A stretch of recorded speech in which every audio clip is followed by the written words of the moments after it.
Mafia Magazine Radio. Hello. Hey, it's Blaze. Blaze DUCATI. Is that you, baby? Yes, sir. Yeah, baby. Hold on for a second, lovey. Let me set you up real quick, all right? Alright. For all my listeners out there, man, we have the opportunity to sit down with an artist that is a rapper, a songwriter, a musician, a producer. Hey, this chick is phenomenal, and she goes by the name of Blaze DUCATI.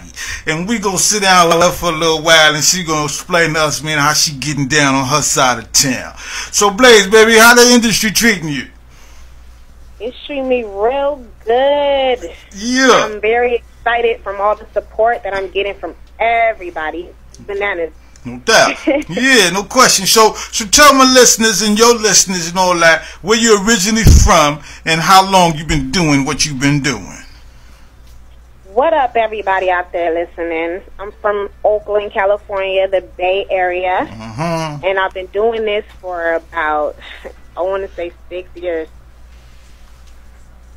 Okay, so Blaze, what actually inspired you? What actually got you started in doing the things that you was doing? What made you say to yourself when you picked up a microphone that, oh, I can do this and I can do this well? You know what I mean? Well, I got bit by the rap bug first of all in 1996 when I heard the rap. Okay. From then it was curtains. Right. But when I knew that I could do this and I could be one of the best out there, right, was when I was about 14. I was living in Milwaukee, and I was doing rap battles against men, nothing but men. And as soon as I picked up the mic, and I flowed, nobody else wanted to go. Nobody. And it's been like that from there and on. Period. Right. So I knew, I was like, you know what, I can do this. Because, I mean, if I'm shutting niggas down, making them not even want to rap, then I know that I can do this. Yeah, ain't no doubt about that. So, you know what I'm saying, it sounds like you done traveled a lot, you know what I'm saying? So give us a little insight, you know what I'm saying, on, you know, sound like, you know, you traveled a lot when you was younger, you know what I'm saying, and through your days right now, you know what I'm saying? How did that all come about?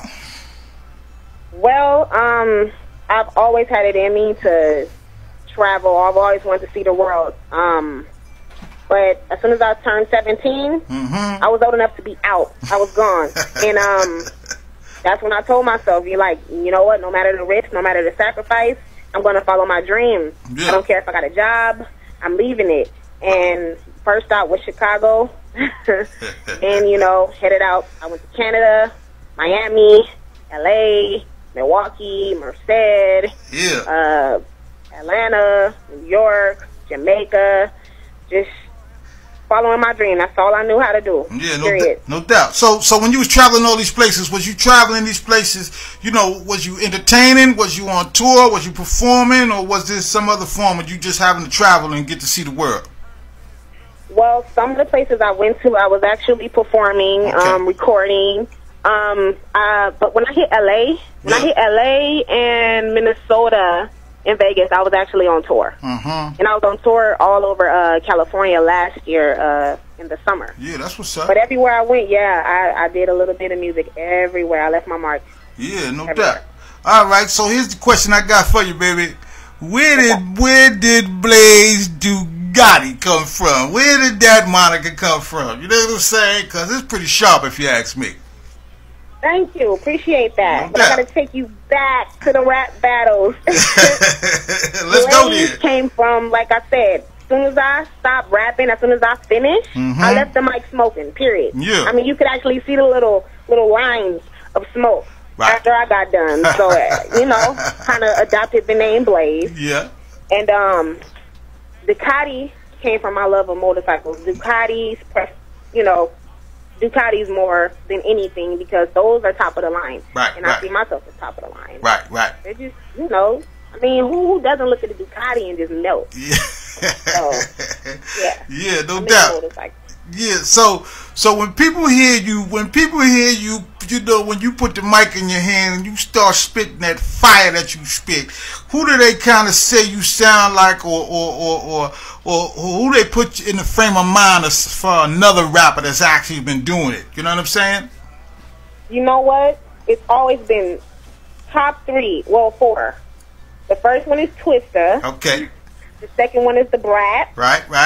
The third one is Shauna. Okay.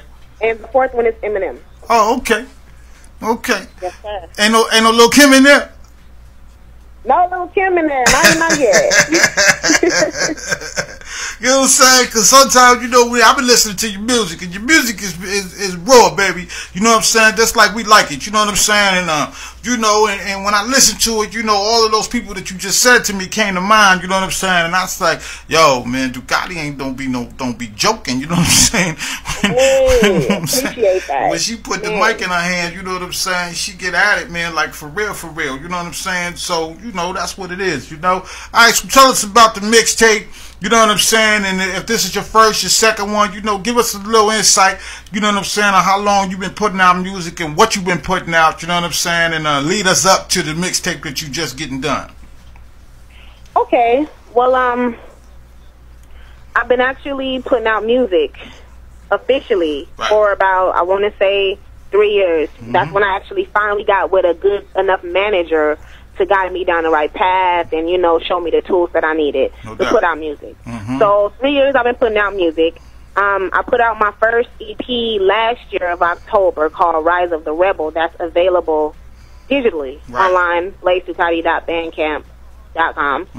And right now I'm actually not working on a mixtape. I'm with a new team, with a new vision. And we're actually working on pushing out a single that's been, we released about 3 guys actually have been blasting on your radio station to the world. It's called Not That Type of Girl. Right.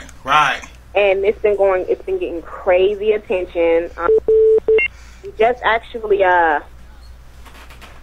put it up digitally a few days ago, and it's already got over 1,000 downloads. Yeah, no question. And you know, so we're working on pushing that, and the plan is just to put out 3 hot singles right now, and then maybe a mixtape. Yeah, okay. Yeah, no doubt. So give us a little insight on some of the artists that you've been working with. You know what I'm saying? And of those artists that you've been working with, who's kind of like your favorite artist that you love to get in the studio with, or somebody you would like to get in the studio with? Give us a little insight on that, baby. Well, I haven't been working with too many known artists as of yet. I have worked with Lil Zane. Okay. I have worked with a few local artists, Meal Ticket, Traces of the Kid, DJ the Kid, just from all around. Yeah. All the little cities and states I've been in. But the artist I'm looking forward most to working with would definitely have to be The Brat. Okay. Twista. Rihanna. Yeah. And Lil Kim. For the most part, I'm actually it's in a plan to actually do something with Lil Kim and Medusa. Okay. So. Yeah, no doubt. So tell me about some of the sound, some of your titles to your tracks. You know, where does that come from? Like, you know, what inspires you to name your tracks certain names that you had? Because, you know, they pretty tight, you know what I'm saying? And I'm just curious, and I'm quite sure the listeners are curious on actually what your thought process is when you sit down and start writing your tracks, you know what I'm saying, and then put a name to it, you know? You know what? When I sit down and write my tracks, most of my tracks come from a very deep place. Yeah. Every track you hear from me, it's mostly passionate, either anger or love. So out of that, the title comes from pretty much what the track is about all around. Like, for instance, Not That Type of Girl. Right. Me being fed up with men, for the most part, just not knowing how to respect women or give women that respect themselves, the respect that they need. Right. So I'm like, you know what? I'm not that type of girl. I understand that there's so many forms of chicks out here. Yeah. And, you know, you kind of respond to the type of, you know, character somebody gives off. But if I'm not giving off a character that I'm a hoe or anything like that, then don't treat me like one. No doubt. So when not that type of girl, I'm like, you know what, I'm not that type of girl, so don't even come at me like that. So that's where that title came from. And same thing goes for every one of my songs. Right, right. Wherever that passion is and whatever message I'm trying to get across, I'm gonna label that song, that message that I'm trying to get across. Okay. Yeah, that's a beautiful thing. I'm curious, when did you start playing the electric guitar? You know what I'm saying? You know what I'm saying? I mean, you know, a lot of people don't know that I know that. You know what I'm saying? That you can sit there, you can sit there and you can pluck you off some things. You know what I'm saying? So give us a little insight, man, on, you know, how DUCATI sits down with her guitar and starts doing her thing. You know what I mean? I see you've been doing your research. No doubt, baby. You know what I'm saying? I got you. Yeah. That's funny. I've actually been playing the electric guitar since I was 15. Yeah, okay. I started with the acoustic. Right. But then, you know, I wanted to get a little rougher, a little electrical.